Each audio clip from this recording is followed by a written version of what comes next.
M Sudeep तुलुंदी और आप लोग देख रहे हैं यूट्यूब चैनल 6 सीएनसी। दोस्तों, फंडामेंटल्स ऑफ सीएनसी प्रोग्रामिंग की आज की एपिसोड में हम लोग सीखेंगे G codes and M codes. तो दोस्तों, जी कोड्स और एम कोड्स क्या होता है? जी कोड्स होता है दोस्तों जियोमेट्रिक कोड्स, ठीक है ना, और एम कोड्स होता है मिसेलेनियस कोड। सीएनसी प्रोग्रामिंग में जी कोड कंट्रोल करता है एक्सिस मूवमेंट्स को, और एक्सिस मूवमेंट को डायरेक्ट करते हैं कि कहाँ तक जाना है, कैसे जाना है, ये सारे जी कोड से कंट्रोल किया जाता है, ठीक है ना। और एम कोड से यूजुअली जो मिसेलेनियस जो फंक्शंस जो होता है, ठीक है, जो कि पीएलसी रिलेटेड जो फंक्शंस होता है वो एम कोड से कंट्रोल किया जाता है।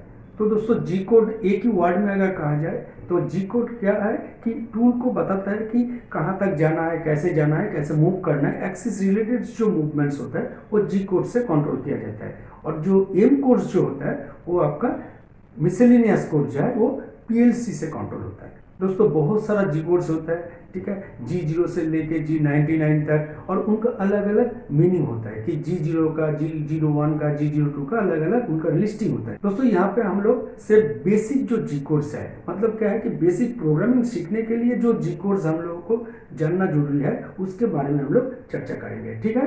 तो चलिए दोस्तों, देख लेते हैं क्या क्या जी कोड्स, बेसिक जो जी कोड्स है जिसके बारे में हम लोगों को जानना है बेसिक प्रोग्रामिंग सीखने के लिए, वो चर्चा करता है। दोस्तों, यहाँ पे बेसिक जी कोड्स का एक लिस्टिंग दिखाया गया है जो कि G0 से लेके G97 तक है, ठीक है ना। इसमें आप देख सकते हैं सबसे पहले G00 ये रैपिड ट्रैवर्स है। रैपिड ट्रैवर्स मतलब जहाँ पे एक्सिस बिना कटिंग करके रैपिड मूवमेंट होता है तो उस जगह पे G00 कमांड दिया जाता है। सिमिलरली G01 में लीनियर इंटरपोलेशन मूवमेंट का कमांड होता है, और G02 में सर्कुलर इंटरपोलेशन मूवमेंट क्लॉकवाइज, और G03 में circular interpolation movement counter clockwise, ठीक है। G04 वो डुअल टाइम है, मतलब एक प्रोग्राम चल रहा है, रनिंग हो रहा है एक्सिस मूवमेंट का, वहाँ पे कुछ समय उसको स्टॉप करने के लिए, मतलब एक डुअल टाइम देने के लिए कि वहाँ पे रुक के फिर जाएगा। तो वो G17, G18 और G19 ये प्लेन सिलेक्शन है, ठीक है। ये G17 दे के XY प्लेन सिलेक्ट किया जाता है, G18 दे के XZ प्लेन, और G19 दे के YZ प्लेन सिलेक्ट किया जाता है। G20 input in inch and G21 input in millimetre. इसका मतलब क्या है कि जो मेजरिंग यूनिट जो है वो अगर G20 देंगे तो इंच में मेजरिंग होगा, और G21 होगा तो इनपुट इन मिलीमीटर। यूजुअली G21 आपका डिफ़ॉल्ट है, मतलब क्या है कि G21 देने का ज़रूरत नहीं पड़ता कंट्रोलर में। अगर इंच में सिलेक्ट करना है तो आपको G20 देना पड़ेगा। G28 return to reference point position, ये किसी एक पोजीशन में एक्सिस खड़ा है, वहाँ से रेफरेंस पॉइंट पोजीशन में सारे एक्सिस को ले जाने के लिए G28 कमांड दिया जाता है। और G40, G41, G42 ये तीनों एक साथ है। G40 से कटर कंपनसेशन कैंसिल, और G41 से कटर कंपनसेशन लेफ्ट और कटर कंपनसेशन राइट। इसके बारे में जो हमारा जो फंडामेंटल्स ऑफ सीएनसी प्रोग्रामिंग का जो एपिसोड है वहाँ पे आपको कटर कंपनसेशन क्या है इसके बारे में चर्चा किया गया है, ठीक है। ये लेफ्ट में कटर कंपनसेशन करने के लिए G41, और राइट में देने के लिए G42, और उसको कैंसिल करने के लिए G40, ठीक है ना। G53 है मशीन कोऑर्डिनेट सिस्टम। इसका मतलब G53 देने से सारे जो एक्सिस का जो मेजरमेंट वो मशीन कोऑर्डिनेट सिस्टम, मतलब मशीन का जो जीरो है, मशीन जीरो है, वहाँ से इसका मेजरमेंट होगा। और G54 से 59 है वर्क पीस कोऑर्डिनेट सिस्टम, मतलब वर्क पीस के ऊपर जीरो कंसिडर करके अलग अलग वो यहाँ पे वैल्यू डालना पड़ता है, G54, 55, 56 ऐसे। G81 से 89 आपका कैंट साइकिल है। इसका मतलब क्या है, ये स्पेशल साइकिल है ऑपरेशन का, जैसे कि ड्रिलिंग, बोरिंग, टैपिंग, इसके लिए अलग से प्रोग्राम बनाया जाता है, कैंट साइकिल प्रोग्राम। उनको सिलेक्ट करने के लिए G81 से G89 में उसको सिलेक्ट किया जाता है, ठीक है ना। और G80 से उसको कैंसिल किया जाता है। और फिर G90 से एब्सोल्यूट कमांड, और G91 से इंक्रीमेंटल कमांड। मतलब ये जो मेजरमेंट है वो एब्सोल्यूट मेजरमेंट होगा या इंक्रीमेंटल मेजरमेंट होगा, वो सिलेक्ट किया जाता है। यूजुअली G90 डिफॉल्ट है, मतलब क्या है, एब्सोल्यूट कमांड से उसको चलता है। अगर इंक्रीमेंटल का प्रोग्रामिंग बनाना है तो आपको G91 देना पड़ेगा। यहाँ पे G94, 95, 96, 97 ये सारे जो कमांड्स है ये टर्निंग में ज़्यादातर यूज़ होता है। ये 94 से फीट पर मिनट, मतलब जो फीड रेट होगा, कितने स्पीड में एक्सिस को मूव होगा, वो पर मिनट के हिसाब से उसको सिलेक्ट किया जाता है। और 95 से के फीट पर रिवोल्यूशन, मतलब ये सिलेक्ट होता है पर रिवोल्यूशन के ऊपर फीट, ठीक है ना। तो फीट पर रिवोल्यूशन और फीट पर मिनट। 96 से ये कांस्टेंट सरफेस स्पीड में अगर कटिंग करना है तो वो 96 से सिलेक्ट किया जाता है और उसको कैंसिल करने के लिए G97 कमांड दिया जाता है, ठीक है।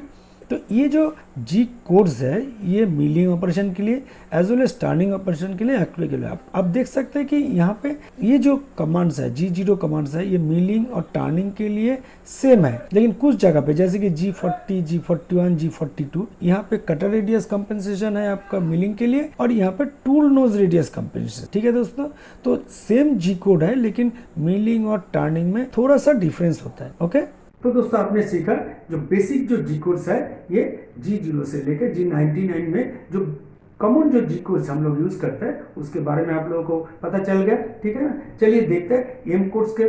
दोस्तों आप जानते हैं कि एम कोड मतलब मिसलेनियस कोड, कभी कभी इसको मशीन कोड भी कहा जाता है। तो ये जो मशीन कोड है ये कुछ मशीन कोड्स कॉमन होते हैं लेकिन ज्यादातर machine codes machine to machine vary होते हैं। इसका मतलब क्या है कि मशीन बिल्डर्स उन एम कोड को अलग अलग पर्पस के लिए यूज करते हैं, ठीक है ना। तो स्टर्निंग मशीन के लिए अलग होता है और मिलिंग मशीन के लिए एम कोड्स अलग होते हैं, ठीक है। तो जो कॉमन एम कोड्स जो है उसके बारे में हम लोग थोड़ा आइडिया ले लेते हैं। चलिए देखते हैं जो कॉमन एम कोड्स हम लोग जो यूज करते हैं वो क्या क्या है। दोस्तों आप जानते हैं एम कोड मतलब मिसलेनियस कोड। यहाँ पे कुछ एम कोड्स दिखाया गया है जैसे कि M00 से लेकर M99 में। तो यहाँ पे जो कॉमन एम कोड्स है ये ज़्यादातर मशीन में ये कॉमन एम कोड्स है। M00 से प्रोग्राम स्टॉप किया जाता है टर्निंग और मिलिंग दोनों के लिए। M01 से ऑप्शनल प्रोग्राम स्टॉप, ये दोनों में डिफरेंस है। ये M00 कमांड देने से प्रोग्राम टेम्पोररीली स्टॉप होता है, फिर साइकिल मारने से फिर से प्रोग्राम चालू होता है। लेकिन ये M01 तभी एप्लीकेबल है जहाँ पे ऑप्शनल टॉप एक स्विच होता है मशीन में, वो अगर एक्टिवेटेड है तो M01 उसके लिए एप्लीकेबल है। फिर एंड ऑफ प्रोग्राम, अगर प्रोग्राम को खत्म करना है तो M02 से दिया जाता है command. M03 spindle start forward मतलब क्लॉकवाइज और M04 स्पिंडल स्टार्ट रिवर्स और काउंटर क्लॉकवाइज। M05 से स्पिंडल स्टॉप किया जाता है और M06 से टूल चेंज कमांड दिया जाता है। M07 usually coolant on through spindle, मतलब स्पिंडल के थ्रू अगर कूलेंट है तो M07 से होता है और M08 से कूलेंट ऑन फ्लैट कूलेंट और M09 से कूलेंट ऑफ और M90 से स्पिंडल ओरिएंटेशन। M30 से end of program and reset, ये दोनों में डिफरेंस है। देखिए M02 एंड ऑफ प्रोग्राम मतलब क्या है कि प्रोग्राम ऑफ होकर वहाँ पे स्टॉप रहेगा और M30 से प्रोग्राम स्टॉप हो जाएगा और वो रीसेट हो जाएगा मतलब शुरू में चला जाएगा। तो दोनों में डिफरेंस है M02 और M30 में। M98 से सब प्रोग्राम को कॉल किया जाता है और M99 से सब प्रोग्राम को एंड किया जाता है। तो ये जो एम कोड्स है ये मिलिंग और टर्निंग के लिए लगभग सेम होता है और ये जो एम कोड्स है ये ज़्यादातर मशीन के लिए कॉमन है। लेकिन इसके अलावा दोस्तों और भी बहुत सारा एम कोड्स होता है जो कि यूजर डिफाइंड है, मतलब मशीन बिल्डर्स उसको डिफाइन करता है। वो अलग अलग एम कोड होता है जैसे कि M16 से कोई अलग, M17 से M23, 25 कुछ भी देके उसको PLC रिलेटेड जो ऑपरेशंस होता है उनको सिलेक्ट किया जाता है। चलिए देख लेते हैं कुछ एग्जांपल जो कि ये एम कोड से ऑपरेटेड होता है। यहाँ पे आधार एम कोड्स का एक लिस्टिंग दिया गया है, मतलब ये एक अलग लिस्टिंग है। जैसे कि M40 से spindle gear eight middle, M41 से लो gear select, M42 high gear select, ये एक एग्जांपल है। मतलब ये टर्निंग के लिए, मिलिंग के लिए अलग भी हो सकता है। 68 से हाइड्रोलिक चक क्लोज, 69 से हाइड्रोलिक चक ओपन, टेल स्टॉक एडवांसिंग, 78, 79 ऐसे बहुत सारा इनपुट्स होता है अलग अलग मशीन के लिए, ठीक है ना। ये अलग सा इनपुट आपका मशीन टू मशीन वेरी होता है। तो दोस्तों जी कोड्स और एम कोड्स के बारे में आप लोगों को पता चल गया, ठीक है ना। क्या क्या जी कोड्स कॉमन यूज होता है, मतलब कॉमन जी कोड्स क्या क्या यूज होता है और कॉमन एम कोड्स क्या क्या यूज होता है, ठीक है। चलिए दोस्तों इस वीडियो में बस इतना ही, मिलते हैं अगले वीडियो में, तब तक के लिए थैंक यू।